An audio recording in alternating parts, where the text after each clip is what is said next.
Hello my dears, എല്ലാവർക്കും ദക്ഷയുടെ പുതിയൊരു വീഡിയോയിലേക്ക് സ്വാഗതം. അപ്പോൾ ഇന്നത്തെ റീഡിങ്ങിൽ നമ്മളിവിടെ നോക്കാനായിട്ട് പോകുന്നത് നിങ്ങളുടെ വ്യക്തിയുടെ കറൻറ്റ് എനർജിയാണ്. അതോടൊപ്പം തന്നെ ഇവരുടെ ഒരു നെക്സ്റ്റ് ആക്ഷൻ എന്താണെന്ന് കൂടി നമുക്ക് നോക്കാം. അപ്പോൾ ഇതൊരു ജനറൽ റീഡിംഗ് ആണ്, അതുകൊണ്ട് തന്നെ ഇതെല്ലാവർക്കും റെസനേറ്റ് ആവണമെന്നില്ല. അപ്പോൾ തീർച്ചയായിട്ടും നിങ്ങളുമായിട്ട് റെസനേറ്റ് ചെയ്യുന്ന കാര്യങ്ങൾ ഒരു ഗൈഡൻസായി മാത്രം എടുക്കുക, അല്ലാത്ത കാര്യങ്ങൾ വിട്ടുകളഞ്ഞേക്കുക. അപ്പോൾ നമുക്ക് റീഡിങ്ങിലേക്ക് പോവാം.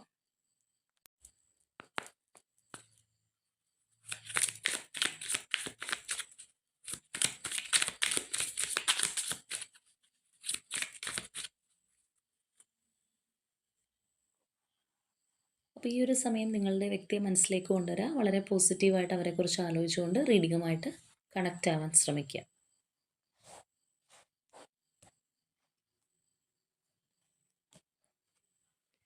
Okay, champion of pentacles, Oracle of cups, 10 of swords, 10 of wands, 6 of swords, 8 of pentacles, 9 of cups, 3 of pentacles, hanged one, judgment, magician, elder of pentacles, 5 of cups, hierophant. നമുക്ക് ഒരു കാർഡ് കൂടി എടുക്കാം. Okay, 7 of cups. അപ്പോൾ നമുക്കിതൊന്ന് arrange ചെയ്തിട്ട് വരാം. അപ്പോൾ നമ്മളിവിടെ സ്പ്രെഡിലേക്ക് വരുമ്പോൾ നമുക്കിവിടെ കാണാൻ കഴിയുന്നത് കറൻറ്റ്ലി ഈ ഒരു റിലേഷൻഷിപ്പിനകത്തായിക്കോട്ടെ അല്ലെങ്കിൽ ലൈഫിനകത്തായിക്കോട്ടെ ഒരുപാട് പ്രോബ്ലംസ് ഫേസ് ചെയ്യുന്ന ഒരു വ്യക്തിയാണ്. ഒരുപാട് ഇഷ്യൂസ് ഉണ്ട് നിങ്ങളുടെ വ്യക്തിയുടെ ലൈഫിൽ. അപ്പോൾ ഒരുപാട് ഇഷ്യൂസ് ഒരു വ്യക്തി ഫേസ് ചെയ്യുമ്പോൾ എന്തായിരിക്കും അവരുടെ ഒരു അവസ്ഥ? അവരാകെ പാനിക്കായിട്ടിരിക്കുന്നൊരു അവസ്ഥ, അല്ലാന്നുണ്ടെങ്കിൽ പല കാര്യങ്ങളിലും തീരുമാനം എടുക്കാനുള്ള ബുദ്ധിമുട്ടുകൾ, അങ്ങനെ പല പല കാര്യങ്ങൾ ഇഷ്യൂസ് അവർ ഫേസ് ചെയ്യുന്നുണ്ടാവാം. ഈ പറഞ്ഞൊരവസ്ഥ നമുക്ക് ഇവിടെയും കാണാം. അപ്പോൾ തീർച്ചയായിട്ടും ഇതിനകത്ത് വന്നിരിക്കുന്ന ഒരു എനർജി പ്രകാരം പറയുകയാണെന്നുണ്ടെങ്കിൽ ഒരു ലോങ് ടേം റിലേഷൻഷിപ്പ് ആയിരിക്കണം, അല്ലെങ്കിൽ അത്രയും ഒരു ഉറപ്പോടുകൂടി തുടങ്ങിയ ഒരു ബന്ധം, അല്ലെങ്കിൽ അത്രയും ഡീപ്പനിങ് ആയിട്ടുള്ള ഒരു റിലേഷൻഷിപ്പൊക്കെ തന്നെയാണ് നമുക്കിവിടെ കാണാൻ കഴിയുന്നത്. ഈ ഒരു പേഴ്സൺ അത്രയും അഷ്വേർഡ് ആയിട്ടല്ല എന്നുണ്ടെങ്കിൽ നിങ്ങൾ അത്രയും വിശ്വാസം തന്ന് ഇതിനകത്തേക്ക് കൊണ്ടുവന്ന ഒരു വ്യക്തിയായിരിക്കും, അല്ലെങ്കിൽ നിങ്ങൾക്ക് ഈ ഒരു പേഴ്സണെ അത്രയും ട്രസ്റ്റ് ഉണ്ടായിരുന്നിരിക്കാം. കാരണം അതുപോലെയുള്ള ഒരു എനർജിയാണ്. നിങ്ങളാണ് അവരുടെ ഒരു സന്തോഷം എന്ന് ചിന്തിച്ചിട്ടുള്ള ഒരു പേഴ്സണാണ്. ഏതെങ്കിലും ഒരു വ്യക്തിയാണ് നമ്മളുടെ സന്തോഷം എന്ന് ചിന്തിക്കുമ്പോൾ എത്രയേറെ അവരതിനകത്ത് എഫോർട്ട് ഇട്ടിട്ടുണ്ടാവോ അതൊക്കെ ആ ഒരു പേഴ്സൺ ചെയ്തിട്ടുണ്ടാവാം. പക്ഷെ നമുക്കിവിടെ നോക്കുമ്പോൾ കാണാം 10 ഓഫ് സോഡ്സ്, 10 ഓഫ് വാൺസ്. അതൊക്കെ ഈ ഒരു പേഴ്സൻ്റെ ഒരു നിസ്സഹായാവസ്ഥയാണ്. അല്ലാന്നുണ്ടെങ്കിൽ അവർക്ക് മുന്നിലേക്ക് പോകാനുള്ള തടസ്സങ്ങൾ, അല്ലാന്നുണ്ടെങ്കിൽ എണീക്കാൻ കഴിയാത്ത തരത്തിലുള്ള റെസ്പോൺസിബിലിറ്റീസ് ഈ ഒരു പേഴ്സൺ ഇപ്പോൾ എടുത്ത് തലയിൽ വെച്ചിട്ടുണ്ട് എന്നുള്ളത് തന്നെ നമുക്ക് കാണാം. അപ്പോൾ അത്രയും അവരെ സന്തോഷിപ്പിച്ചൊരു റിലേഷൻഷിപ്പ് ആണെന്നുണ്ടെങ്കിൽ പോലും ചിലപ്പോൾ ഇതിപ്പോൾ മുന്നോട്ട് കൊണ്ടുപോകണമെന്നുണ്ടെങ്കിൽ ഈ ഒരു പേഴ്സൺ ഒരുപാട് തടസ്സങ്ങൾ ഉണ്ടാവാം. അപ്പോൾ തീർച്ചയായിട്ടും അവരുടെ ആഗ്രഹം ഒരു വശത്തുണ്ടെന്നുണ്ടെങ്കിലും ഇപ്പോൾ അവരുടെ ലൈഫിൽ അവർ നേരിടുന്ന പ്രതിസന്ധികൾ അല്ലെങ്കിൽ ബുദ്ധിമുട്ടുകൾ, ചിലപ്പോൾ സ്ട്രോങ് തേർഡ് പാർട്ടി സിറ്റുവേഷൻ ഇതിനകത്ത് ഉണ്ടാവാം. ഇങ്ങനെയുള്ള കാര്യങ്ങളൊക്കെ ഇതിന് വിലങ്ങുതടിയായിട്ട് നിൽക്കുന്നു എന്നുള്ളതാണ്. അപ്പോൾ എങ്ങനെ നമ്മൾ നോക്കിക്കഴിഞ്ഞാലും സ്നേഹം ഉണ്ടെന്നുണ്ടെങ്കിൽ കൂടിയും നിങ്ങളുടെ റിലേഷൻഷിപ്പ് അവരെ ഏതെങ്കിലുമൊക്കെ രീതിയിൽ ബുദ്ധിമുട്ടിക്കുന്ന ഒന്നായിട്ട് മാറിയിട്ടുണ്ടാവാനുള്ള സാധ്യത കൂടുതലാണ്. ചിലവർക്ക് ഇതൊരു ഫാമിലി ആയിട്ടുള്ള റിലേഷൻഷിപ്പ് ആയിരിക്കാം. ചിലരെ സംബന്ധിച്ച് പറയുമ്പോൾ ഇതൊരു എക്സ്ട്രാ മെരിറ്റൽ റിലേഷൻഷിപ്പ് ആവാം. അപ്പോൾ എങ്ങനെ വേണമെന്നുണ്ടെങ്കിലാവാം. ചിലവരാണെന്നുണ്ടെങ്കിൽ ചിലപ്പോൾ വിവാഹം കഴിക്കാൻ പ്ലാൻ ചെയ്തിട്ടുള്ള വ്യക്തികളൊക്കെ ആയിരിക്കാം. അപ്പോൾ എങ്ങനെയാണെന്നുണ്ടെങ്കിലും ഏതൊക്കെയോ ഒരു സമയത്ത് ഈ ഒരു റിലേഷൻഷിപ്പ് ഈ പേഴ്സണ് ബാധ്യതയായിട്ടുണ്ട് എന്നുള്ളത് തന്നെ നമുക്കിവിടെ കാണാം. അതായത് ഒരു ഹെഡേക്ക് ആയിട്ട് വരിക, തുടർന്നുകൊണ്ട് പോകാൻ സാധിക്കാത്തൊരവസ്ഥ. അത് ബാധ്യതയാവാനുള്ളൊരു മറ്റൊരു റീസൺ എന്ന് പറയുന്നത് ഇവർ ഈ ഒരു റിലേഷൻഷിപ്പ് മുന്നോട്ട് കൊണ്ടുപോകാനായിട്ട് ആഗ്രഹിക്കുന്നുണ്ട്, പക്ഷെ തടസ്സങ്ങൾ കാരണം പറ്റുന്നില്ല. എഫോർട്ട് ഇടുന്നു, പരാജയപ്പെടുന്നു. ആ ഒരവസ്ഥ വരുമ്പോൾ തീർച്ചയായിട്ടും അതൊരു വലിയൊരു ഹെഡേക്ക് തന്നെയാണ്. അങ്ങനെയുള്ളൊരു എനർജി നമുക്കിവിടെ കാണാം. അപ്പോൾ മനസ്സില്ലാ മനസ്സോടെ ആണെന്നുണ്ടെങ്കിലും നിങ്ങളുടെ റിലേഷൻഷിപ്പിൽ നിന്ന് മൂവ് ഓൺ ചെയ്ത് പോകാനും ഈ ഒരു പേഴ്സൺ ശ്രമിച്ചതായിട്ട് തന്നെ നമുക്കിവിടെ കാണാം. ചിലപ്പോൾ നിങ്ങൾക്കും അറിയുന്നൊരു കാര്യമായിരിക്കാം, ഒരുപാട് എഫോർട്ട് ഇട്ടിട്ടുണ്ടെങ്കിൽ പോലും ഈ ഒരു പേഴ്സൺ ഇടയ്ക്ക് വെച്ച് ക്വിറ്റ് ചെയ്യുന്നൊരവസ്ഥ, അല്ലാന്നുണ്ടെങ്കിൽ വളരെ സൈലൻസ് ആയിട്ട് മുന്നോട്ട് പോകുന്നൊരവസ്ഥയൊക്കെ ചിലപ്പോൾ ഇതിനകത്ത് ഉണ്ടായിട്ടുണ്ടാവും. കാരണം അവർ ഇതിൽ നിന്ന് ഇറങ്ങിപ്പോവാനും ഈ ഒരു പേഴ്സൺ ശ്രമിച്ചിട്ടുണ്ട്. അവരുടെ ഒരു സിറ്റുവേഷൻ കൊണ്ട് തന്നെ അവർ ഈ ഒരു റിലേഷൻഷിപ്പിൽ നിന്ന് പുറത്തേക്ക് കടക്കാൻ ശ്രമിച്ചൊരു വ്യക്തിയാണ്, പക്ഷെ അവർക്ക് അതിന് കഴിഞ്ഞിട്ടില്ല. അതായത് മനസ്സുകൊണ്ട് പുറത്തേക്ക് കടക്കാനായിട്ട് ശ്രമിച്ചിട്ടും അല്ലാന്നുണ്ടെങ്കിൽ അവരുടെ സിറ്റുവേഷൻ കൊണ്ടും അവർക്കുള്ള പ്രഷർ കൊണ്ടും ആയിരിക്കാം ഈ ഒരു റിലേഷൻഷിപ്പ് വേണ്ടാന്ന് ചിന്തിച്ചിട്ടും അവർക്ക് അതിൽ നിന്ന് പുറത്തു പോകാൻ കഴിയുന്നില്ല എന്നുള്ളതാണ്. അപ്പോൾ ഇവിടെ നമ്മൾ നോക്കുകയാണെന്നുണ്ടെങ്കിൽ പല തരത്തിൽ ഈ ഒരു പേഴ്സൺ ഈ ഒരു റിലേഷൻഷിപ്പിൽ റെസ്പോണ്ട് ചെയ്തിട്ടുണ്ടെന്നുള്ളതാണ്. അപ്പോൾ അങ്ങനെയുള്ളവരുടെ ഒരു എനർജിയാണ് തീർച്ചയായിട്ടും നമുക്കിവിടെ കാണാൻ കഴിയുന്നത്. അപ്പോൾ ഇവിടെ നമ്മൾ പറഞ്ഞതുപോലെ തന്നെ അത്രയും ആ ഒരു ലോങ് ടേം ആയിട്ട് പോയിട്ടുള്ള ഒരു റിലേഷൻഷിപ്പാണ്. ഇതിനകത്ത് ഈ ഒരു പേഴ്സൺ എഫേർട്ട് ഇട്ടിട്ടുണ്ട്. അവരുടെ ഒരു സാഹചര്യം വളരെ മോശമായപ്പോൾ ഇറങ്ങി പോകാനായിട്ട് ശ്രമിച്ചിട്ടുണ്ട്. പക്ഷേ അതിന് കഴിയാതെ തിരിച്ചു വന്നിട്ടുണ്ട്. ഇങ്ങനെയുള്ള ഒരുപാട് കാര്യങ്ങൾ, ഒരു മിക്സിംഗ് അപ്പ് ഓഫ് എനർജീസ് എന്ന് വേണമെന്നുണ്ടെങ്കിൽ പറയാം. ഒരുപാട് കാര്യങ്ങൾ ഇതിനകത്ത് നടന്നിട്ടുണ്ട് ഈ ഒരു റിലേഷൻഷിപ്പിനകത്ത്. അപ്പോൾ തീർച്ചയായിട്ടും ഇവർക്ക് ഇങ്ങനെയുള്ള കാര്യങ്ങളൊക്കെ ഇവരുടെ ലൈഫിൽ സംഭവിക്കുന്നത് കൊണ്ട് തന്നെ നിങ്ങളെയും ഇത് റിഫ്ലക്റ്റ് ചെയ്തിട്ടുണ്ടാവാം. ഇപ്പോൾ ഈ ഒരു പേഴ്സൺ ഇതിൽ നിന്ന് മൂവ് ഓൺ ചെയ്യാനായിട്ട് ശ്രമിക്കുന്ന ഒരു അവസ്ഥ എന്ന് പറയുമ്പോൾ നിങ്ങളോട് അത്രയും ചിലപ്പോൾ അകന്ന് നിൽക്കുന്നൊരു സമയമോ അല്ലെങ്കിൽ നിങ്ങളോടൊന്നും മിണ്ടാതെ സൈലൻസ് ആയിട്ട് നിൽക്കുന്ന ഒരു അവസ്ഥയൊക്കെ ആണെന്നുണ്ടെങ്കിൽ നിങ്ങളും അതിൻ്റെ ഒരു ആഫ്റ്റർ എഫക്റ്റ് അനുഭവിച്ചിട്ടുണ്ടാവാം. അപ്പോൾ ഈ ഒരു എനർജി നമുക്ക് നല്ലതുപോലെ കാണാനായിട്ട് കഴിയുന്നുണ്ട്. അപ്പോൾ ഇവിടെ തീർച്ചയായിട്ടും നിങ്ങൾ തമ്മിൽ പല കാര്യങ്ങളിലും ഡിഫറൻസ് ഉള്ള വ്യക്തികളായിട്ട് തന്നെ നമുക്കിവിടെ കാണാം. അത് ഇപ്പോൾ ചിലരെ സംബന്ധിച്ച് പറയുകയാണെന്നുണ്ടെങ്കിൽ സാമ്പത്തികമായിട്ട് രണ്ട് തട്ടിലുള്ള വ്യക്തികളായിരിക്കാം. ചിലപ്പോൾ നിങ്ങളുടെ റിലീജിയൻ അല്ലാന്നുണ്ടെങ്കിൽ കാസ്റ്റ് വൈസ് ആയിരിക്കാം, ഫിസിക്കൽ അപ്പിയറൻസ് ആയിരിക്കാം, ഫിനാൻഷ്യൽ സ്റ്റേറ്റസ്, അങ്ങനെ എന്ത് കാര്യം വേണമെന്നുണ്ടെങ്കിലും ആവാം. ചിലപ്പോൾ നിങ്ങളുടെ ലാംഗ്വേജ് ആയിരിക്കാം. അപ്പോൾ മറ്റുള്ളവരുടെ മുന്നിൽ ചിലപ്പോൾ ഇവർ തമ്മിൽ ഒരുപാട് ഡിഫറൻസ് ഉണ്ടല്ലോ എന്നൊക്കെ ചിന്തിക്കുന്ന ഒരു റിലേഷൻഷിപ്പ് ആണെന്നുണ്ടെങ്കിലും, അല്ലെങ്കിൽ ചേരുമോ എന്നൊക്കെ ചിന്തിച്ചാൽ പോലും ചിലപ്പോൾ ഏജ് ഡിഫറൻസ് ഒക്കെ ആയിരിക്കാം. അങ്ങനെയാണെന്നുണ്ടെങ്കിൽ നിങ്ങൾ തമ്മിൽ അത്രയും നല്ല രീതിയിൽ പോയിട്ടുള്ള വ്യക്തികളാണ്, അല്ലെങ്കിൽ നിങ്ങൾക്കത് വലിയ പ്രശ്നമായിട്ടില്ല എന്നുള്ളതാണ്. നിങ്ങളെ സംബന്ധിച്ച് നിങ്ങൾ തമ്മിലുള്ള പല ഡിഫറൻസുകളും നിങ്ങൾക്ക് രണ്ടു പേർക്കും വലിയ സംഭവമല്ല. പക്ഷെ അത് നിങ്ങളുടെ റിലേഷൻഷിപ്പിനകത്ത് മറ്റൊരു തരത്തിൽ അല്ലെങ്കിൽ നെഗറ്റീവായിട്ട് നിങ്ങളെ ഇൻഫ്ലുവൻസ് ചെയ്തിട്ടുണ്ടാവും. അപ്പോൾ തീർച്ചയായിട്ടും മറ്റാരുടെയെങ്കിലും ഒരു പ്രഷർ അല്ലാന്നുണ്ടെങ്കിൽ എന്താ പറയുക, ചിലപ്പോൾ നിങ്ങളുടെ കൂടെ നിൽക്കുന്ന ഫ്രണ്ട്സ് എന്നുള്ള രീതിയിൽ നിന്നിട്ടുള്ള വ്യക്തികൾ തന്നെ നിങ്ങൾക്ക് കാലുവാരി പോകാനൊക്കെയുള്ള സാധ്യത വളരെ കൂടുതലാണ്. ചിലപ്പോൾ ഒരു സ്റ്റേജിൽ വലിയ സപ്പോർട്ടോ കാര്യങ്ങളോ ഒക്കെ തന്ന് നിങ്ങളെ രണ്ടുപേരെ അത്രയും സപ്പോർട്ട് ചെയ്ത് നിൽക്കുന്ന വ്യക്തികളാണെന്നുണ്ടെങ്കിൽ പോലും ഒരു അവസരം കിട്ടുമ്പോഴത്തേക്കും അത് തീർച്ചയായിട്ടും രണ്ടുപേരെയും രണ്ട് തട്ടിലാക്കാൻ വേണ്ടി ശ്രമിച്ച ആൾക്കാരൊക്കെ ഇതിനകത്ത് ഉണ്ടായെന്ന് വരാം. അപ്പോൾ ഇവിടെ ഈ ഒരു വ്യക്തിയെ സംബന്ധിച്ച് നമ്മളിവിടെ പറയുമ്പോൾ നേരത്തെ പറഞ്ഞ കാര്യം തന്നെയാണ്. ഓവറോൾ അവർ വളരെ ഒരു ലോങ് ടേം റിലേഷൻഷിപ്പായിട്ട് അല്ലെങ്കിൽ അത്രയും കമ്മിറ്റ്മെൻറ്റ് തന്നിട്ടുള്ള ഒരു റിലേഷൻഷിപ്പ് തന്നെയാണ്. അത് അവർക്ക് നഷ്ടപ്പെടുത്താനായിട്ട് കഴിയില്ല. അവരവരുടേതായിട്ടുള്ള രീതിയിലുള്ള എഫേർട്ടുകൾ ഇതിനകത്ത് പല സമയത്തും ഇട്ടിട്ടുണ്ട്. എങ്കിലും അവരുടെ ഒരു സിറ്റുവേഷൻ അല്ലെങ്കിൽ ആ ഒരു പ്രഷറൊക്കെ കൊണ്ട് തന്നെ അവർ ആ ഒരു പ്രഷർ കൊണ്ടായിരിക്കണം നിങ്ങളുടെ പേഴ്സണായിട്ട് ഇപ്പോൾ നിങ്ങൾ നോ കോൺടാക്റ്റിലോ ലെസ് കോൺടാക്റ്റിലോ ഒക്കെ ആയിട്ടുണ്ടെങ്കിൽ അത് അവരുടെ മനസ്സോടു കൂടിയുള്ള ഇഷ്ടം കൊണ്ടല്ല, സാഹചര്യം കൊണ്ടാണ് എന്നാണ് നമുക്കിവിടെ കാണാനായിട്ട് കഴിയുന്നത്.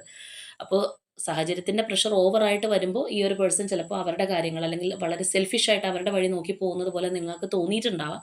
പക്ഷേ നമുക്കിവിടെ കാണാൻ കഴിയുന്നത് അത് അവരുടെ നിസ്സഹായാവസ്ഥയായിട്ടാണ്. ഇവിടെ നമുക്ക് ആ ഒരു ഹാങ്ഡ് എനർജിയും വന്നിട്ടുണ്ട്. വളരെ സ്റ്റക്കായിട്ട് ഈ ഒരു പേഴ്സൺ നിൽക്കുന്നൊരു അവസ്ഥ. അല്ലാന്നുണ്ടെങ്കിൽ മറ്റൊരു തരത്തിൽ പറയണമെന്നുണ്ടെങ്കിൽ ആ ഒരു ജഡ്ജ്മെൻറ്റ് എനർജിയും വന്നിരിക്കുന്നത് കൊണ്ട് തന്നെ ചെയ്യാവുന്നത് മുഴുവൻ ചെയ്തു, ഇനി എനിക്കറിയില്ല ബാക്കിയുള്ളത് എന്താണെന്ന് വെച്ചാൽ വിധി പോലെ വരട്ടെ എന്നുള്ള ഒരു രീതിയിൽ നമ്മൾ യൂണിവേഴ്സിന് വിട്ടു കൊടുക്കുന്ന ഒരവസ്ഥ കാര്യങ്ങളൊക്കെയാണ്. പക്ഷേ ഓവറോൾ ആയിട്ട് ഈ ഒരു പേഴ്സൻ്റെ മനസ്സിനകത്ത് നിങ്ങൾ തമ്മിലുള്ള റിലേഷൻഷിപ്പ് എന്താണെന്നുണ്ടെങ്കിൽ നല്ലൊരു സ്ഥാനം ഉണ്ടെന്നുള്ളതാണ്. അത് ഇപ്പോൾ നമ്മൾ ചില കേസിനകത്ത് പറയും വളരെ പാഷനേറ്റ് ആയിട്ടുള്ള ഒരു എനർജി നിൽക്കുന്നു, ഭയങ്കര അട്രാക്ഷനാണ്, അതൊക്കെ പറയുന്നുണ്ട്. പക്ഷേ ഇവിടെ ഈ ഒരു പേഴ്സൻ്റെ മനസ്സിൽ നിങ്ങൾക്കുള്ള സ്ഥാനം എന്ന് പറയുന്നത് അതൊരു മറ്റൊരു ലെവലാണ് എന്ന് വേണമെങ്കിൽ പറയാം. ഓർഡിനറി ഒരു റിലേഷൻഷിപ്പിൻ്റെ ലെവലല്ല, അതിനേക്കാളും ഒരു തട്ട് മുകളിൽ നിൽക്കുന്ന ഒരു രീതിയിലാണ്. ചിലപ്പോൾ നിങ്ങൾ തമ്മിൽ ആത്മബന്ധമായിരിക്കാം വളരെ കൂടുതലായിട്ട് ഉണ്ടാവുന്നത്. ഇപ്പോൾ ഫിസിക്കൽ ഒരു അട്രാക്ഷനോ അങ്ങനെയുള്ള കാര്യങ്ങളെക്കാളും കൂടുതലായിട്ട് ഒരു സപ്പോർട്ടായിട്ട് ചിലപ്പോൾ രണ്ടുപേരും കണ്ടിട്ടുള്ള ഒരു റിലേഷൻഷിപ്പ് ആയിരിക്കും. അപ്പോൾ അങ്ങനെ വരുമ്പോൾ എന്താണെന്ന് വെച്ച് കഴിഞ്ഞാൽ അതിൻ്റെ ഒരു ലെവൽ തന്നെ വ്യത്യാസമാണ്. നോർമലി ഒരു റിലേഷൻഷിപ്പ് കാണുന്ന പോലെയല്ല. ആ ഒരു പാർട്ട്ണർ അല്ലെങ്കിൽ ആ ഒരു വ്യക്തിയെ എല്ലാ തരത്തിലും സ്നേഹിക്കുന്ന ഒരു ബന്ധമാണ്. അപ്പോൾ ഇവിടെ നമുക്കത് തന്നെയാണ് കാണുന്നത്. അപ്പോൾ തീർച്ചയായിട്ടും ഈ ഒരു പേഴ്സണെ സംബന്ധിച്ച് പറയുമ്പോഴത്തേക്കും അവർ ഒരുപാട് വിഷമത്തോടു കൂടി അല്ലെങ്കിൽ നമുക്കിവിടെ ഒരു 5 ഓഫ് കപ്സ് എനർജിയും കാര്യങ്ങളൊക്കെ വന്നിരിക്കുന്ന പോലെ അത്രയും നിരാശയോടു കൂടിയാണ് ഈ ഒരു പേഴ്സൺ ഇപ്പോൾ ഇരിക്കുന്നത്. കാരണം ഇവരെ സംബന്ധിച്ചൊരു നഷ്ടബോധം നല്ല രീതിയിലുണ്ട്. കാരണം അവർ ചെയ്യാവുന്നതിന് മാക്സിമം കാര്യങ്ങൾ ചെയ്തു.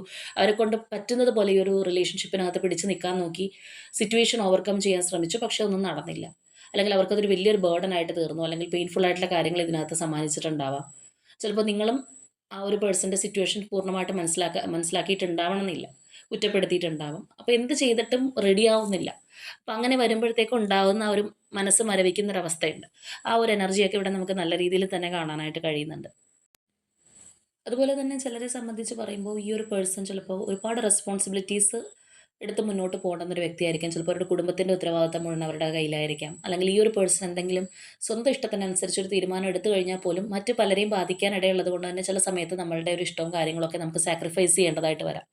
അപ്പോൾ അങ്ങനെയുള്ള ഒരു രീതിയിലേക്കും ഈ ഒരു പേഴ്സണ് ചിലപ്പോൾ ഇഷ്ടമില്ലാഞ്ഞിട്ട് പോലും ചുരുങ്ങേണ്ടതായിട്ട് വരേണ്ടുന്ന ഒരു അവസ്ഥയോ കാര്യങ്ങളൊക്കെ ഉണ്ടായിട്ടുണ്ടാവാം. അപ്പോൾ തീർച്ചയായിട്ടും നിങ്ങളെ മാനിഫെസ്റ്റ് ചെയ്യുന്നുണ്ട് ഈ ഒരു പേഴ്സൺ, നിങ്ങളെ ഒരുപാട് ആഗ്രഹിക്കുന്നുണ്ട്, അല്ലെങ്കിൽ അവർ തീർച്ചയായിട്ടും പ്രാർത്ഥിക്കുന്നുണ്ടെന്നുള്ളതാണ്. അല്ലെങ്കിൽ മറ്റൊരു തരത്തിൽ പറയുകയാണെന്നുണ്ടെങ്കിൽ നിങ്ങളുമായിട്ടുള്ള റിലേഷൻഷിപ്പ് വീണ്ടും ഉണ്ടാവണം. ഇതിനകത്ത് ഇപ്പോൾ നിലവിലുള്ള തടസ്സങ്ങൾ എന്താണോ അത് മാറിപ്പോകണം എന്ന് ആത്മാർത്ഥമായിട്ട് ഈ ഒരു പേഴ്സൺ ആഗ്രഹിക്കുന്നുണ്ട്. പ്രാർത്ഥിക്കുന്നവരാണെന്നുണ്ടെങ്കിൽ പ്രാർത്ഥിക്കുന്നുണ്ടെന്ന് തന്നെ നമുക്ക് പറയാം.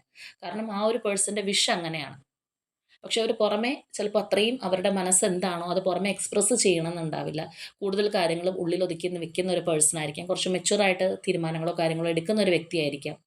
ഇപ്പോൾ ചിലവർ അങ്ങനെയുണ്ട്. അവരുടെ മനസ്സിനകത്ത് ഒരുപാട് സ്നേഹമുണ്ട്, അല്ലെങ്കിൽ ഒരുപാട് ആഗ്രഹം ഉണ്ടെങ്കിൽ അതെല്ലാം ചിലപ്പോൾ ആരോടും പറയാതെ ഒതുക്കി വെക്കുന്ന ആൾക്കാരുണ്ട്. എല്ലാം അവനവൻ മാത്രം അറിഞ്ഞാൽ മതി എന്നുള്ള രീതിയിൽ വെക്കുന്ന ആൾക്കാരുണ്ട്. അങ്ങനെയൊക്കെയുള്ള ഒരു പേഴ്സൺ ആവാനുള്ള സാധ്യത വളരെ കൂടുതലാണ്. അതാണ് അവരൊരു മെച്യൂറായിട്ട് ചിലപ്പോൾ ചിന്തിച്ചെന്ന് വരാമെന്ന് പറഞ്ഞതിൻ്റെ ഒരു കാര്യം. അപ്പോൾ തീർച്ചയായിട്ടും അവരിപ്പോൾ ഈ പറഞ്ഞൊരു എനർജിയിലാണ് മാനസികമായിട്ട് ഇരിക്കുന്നത്. പുറമേ ചിലപ്പോൾ ഈ ഒരുപാട് ഉത്തരവാദിത്തങ്ങളും കാര്യങ്ങളൊക്കെ ഉള്ളത് കൊണ്ട് തന്നെ അവരൊരു ധാർഷ്ട്യത്തോടെ ഇരിക്കുന്നത് പോലെ നിങ്ങൾക്ക് തോന്നിയേക്കാം. അപ്പോൾ തീർച്ചയായിട്ടും ഈ ഒരു പേഴ്സൺ നിങ്ങൾ തമ്മിലുള്ള ആ ഒരു റീയൂണിയൻ അല്ലെങ്കിൽ റീകൺസിലിയേഷൻ ഇപ്പോൾ ചിലപ്പോൾ ഓൺ ആൻഡ് ഓഫ് എന്നുള്ള രീതിയിലാണ് വന്നു പോകുന്നതെങ്കിൽ അതെല്ലാം മാറിയിട്ട് അത്രയും ലോങ് ടേം റിലേഷൻഷിപ്പായിട്ട് നല്ല രീതിയിൽ പോകാനായിട്ട് അവർ ആഗ്രഹിക്കുന്നുണ്ടെന്നുള്ളതാണ്. ഇപ്പോൾ നമ്മൾ ഒരു പ്ലറ്റോണിക് ലവ് എന്നൊക്കെ പറയുന്ന തരത്തിലുള്ള ഒരു എനർജിയാണ് അവർക്ക് നിങ്ങളോട് ഫീൽ ചെയ്യുന്നത്. ഇപ്പോൾ ഇവിടെ നമുക്ക് നോക്കുകയാണെന്നുണ്ടെങ്കിലും ആ ഒരു മേജർ ആർക്കാന കാർഡ്സ് വന്നിരിക്കുന്ന ഹാങ്ഡ് മാൻ, അതുപോലെ ജഡ്ജ്മെൻറ്റ്, മെജീഷ്യൻ ഒക്കെയാണ്. ഹെറഫണ്ട് വന്നിട്ടുണ്ട്.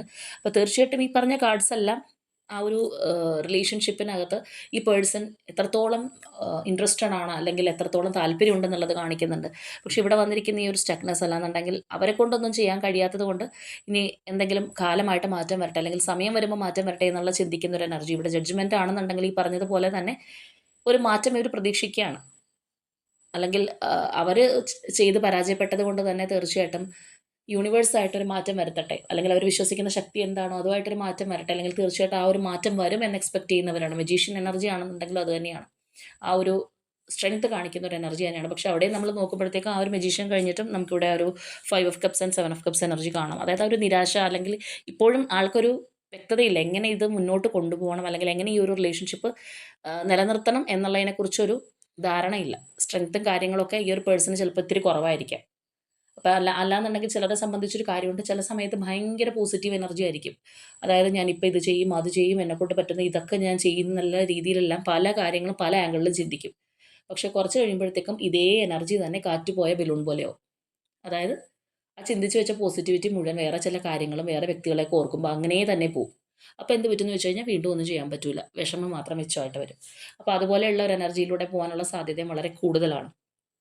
അപ്പോൾ എന്താണെന്നുണ്ടെങ്കിലും ഇപ്പോൾ നമ്മൾ നോക്കുമ്പോൾ ഈ ഒരു വ്യക്തി ഈ പറഞ്ഞൊരു ആറ്റിറ്റ്യൂഡിലാണ് ഇപ്പോൾ മുന്നോട്ട് പോയിക്കൊണ്ടിരിക്കുന്നത്. അപ്പോൾ നമ്മൾ നിലവിൽ നോക്കുമ്പോൾ ഈ ഒരു പേഴ്സൺ വളരെ സ്ട്രോങ് ആയിട്ടുള്ള ഒരു തീരുമാനമോ അല്ലെങ്കിൽ അങ്ങനെയുള്ള കാര്യങ്ങളോ ഇതുവരെ എടുത്തിട്ടുണ്ടാവാൻ വഴിയില്ല. കാരണം ആഗ്രഹം ഉണ്ടെങ്കിൽ പോലും ഇപ്പോൾ നിലവിൽ നമ്മൾ നോക്കുമ്പോൾ കറണ്ട് എനർജിയിൽ എടുത്തിട്ടില്ല എന്നുള്ളതാണ്. ചിലപ്പോൾ നമ്മൾ പറഞ്ഞ പോലെ നേരത്തേക്ക് എടുത്തിട്ട് പാളിപ്പോയിട്ടുണ്ടാവാം. നിങ്ങൾ തമ്മിലൊന്ന് അകന്നിരിക്കുകയാണെന്നുണ്ടെങ്കിലും വീണ്ടും ഒരു റീകൺസിലേഷൻ കിട്ടിയിട്ടുണ്ടെങ്കിലും അത് സ്റ്റേബിളായിട്ട് മുന്നോട്ട് കൊണ്ടുപോകാൻ കഴിഞ്ഞിട്ടുണ്ടാവണം എന്നില്ല. വീണ്ടും പഴയതുപോലെ ഓൺ ആൻഡ് ഓഫോ അല്ലെങ്കിൽ ഒരു സെപ്പറേഷനിലേക്കൊക്കെ പോയിട്ടുണ്ടാവാം. അപ്പോൾ നിലവിൽ എങ്ങനെ നിങ്ങളിലേക്ക് വരും എന്ന് ആലോചിച്ചുകൊണ്ടിരിക്കുന്ന, അല്ലെങ്കിൽ എങ്ങനെ ഇത് ഓക്കെ ആക്കി എടുക്കാം എന്നുള്ള രീതിയിലിരിക്കുകയാണ്. മാത്രമല്ല നല്ല രീതിയിലുള്ളൊരു മെൻ്റൽ പെയിൻ അല്ലെങ്കിൽ വിഷമം, നഷ്ടബോധമൊക്കെ ഈ ഒരു പേഴ്സൻ്റെ മനസ്സിലുണ്ടെന്നുള്ളത് തന്നെ നമുക്കിവിടെ കാണാം. അപ്പോൾ തീർച്ചയായിട്ടും നമുക്ക് നോക്കാം ഇനി എന്ത് ആക്ഷനാണ് ഈ ഒരു അവസ്ഥയിൽ അവരെടുക്കാൻ പോകുന്നതെന്നുള്ളത്.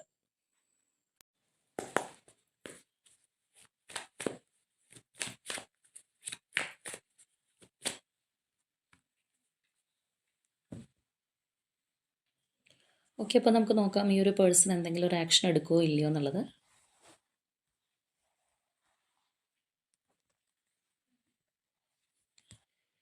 ഓക്കെ, അപ്പോൾ ഈ ഒരു വ്യക്തി തീർച്ചയായിട്ടും ഒരു ആക്ഷൻ നിയർ ഫ്യൂച്ചറിൽ എടുക്കും എന്നുള്ളതാണ് നമുക്കിവിടെ കാണാൻ കഴിയുന്നത്. അപ്പോൾ തീർച്ചയായിട്ടും അവർക്ക് നിങ്ങളെ മിസ് ചെയ്യാൻ അല്ലെങ്കിൽ നിങ്ങളെ നഷ്ടപ്പെടുത്തി കളയാൻ കഴിയില്ല. അതുകൊണ്ട് തന്നെ അവർ നിങ്ങളെ മാത്രം കോൺസെൻട്രേറ്റ് ചെയ്ത് ഒരു ആക്ഷൻ എടുത്ത് നിങ്ങളിലേക്ക് വരും എന്നുള്ളതാണ് നമുക്കിവിടെ കാണാൻ കഴിയുന്നത്. അപ്പോൾ ഇത് ആരുടെയൊക്കെ വ്യക്തികളുടെ എനർജി ആണെന്ന് അറിയില്ല. പക്ഷേ നമ്മളിവിടെ പറഞ്ഞ ആ ഒരു എനർജി ആൻഡ് സിറ്റുവേഷൻ നിങ്ങൾക്ക് നോക്കിക്കഴിഞ്ഞാൽ അറിയായിരിക്കും നിങ്ങളുടെ റിലേഷൻഷിപ്പിനകത്താണോ ഇങ്ങനെയുള്ള കാര്യങ്ങൾ സംഭവിച്ചതെന്നുള്ളത്. അപ്പോൾ തീർച്ചയായിട്ടും നിങ്ങളുടെ വ്യക്തിയുടെ ഒരു എനർജി ആൻഡ് സിറ്റുവേഷനായിട്ട് ഫീൽ ചെയ്യുന്നുണ്ടെങ്കിൽ കമൻറ്റ് ചെയ്യുക. അതുപോലെ തന്നെയുള്ള ഈ ഒരു തടസ്സം, അല്ലെങ്കിൽ ഇവിടെ തേർഡ് പാർട്ടി ഇഷ്യൂസ്, അല്ലെങ്കിൽ നിങ്ങളുടെ വ്യക്തിയുടെ ലൈഫിൽ അവർ ഫേസ് ചെയ്യുന്ന പ്രോബ്ലംസ്, ഇതെല്ലാം മാറി നിങ്ങളുടെ വ്യക്തിയുമായിട്ടൊരു സ്ട്രോങ് റീകൺസിലേഷൻ അല്ലെങ്കിൽ ആ ഒരു സ്ട്രോങ് ബോണ്ടിങ്ങിന് വേണ്ടിയിട്ട് നിങ്ങൾ യൂണിവേഴ്സിനോട് ക്ലെയിം ചെയ്യുക. അപ്പോൾ ഇന്നത്തെ നമ്മുടെ റീഡിംഗ് ഇത്രയേ ഉള്ളൂ. നാളെ മറ്റൊരു റീഡിങ്ങുമായിട്ട് നമുക്ക് വീണ്ടും കാണാം.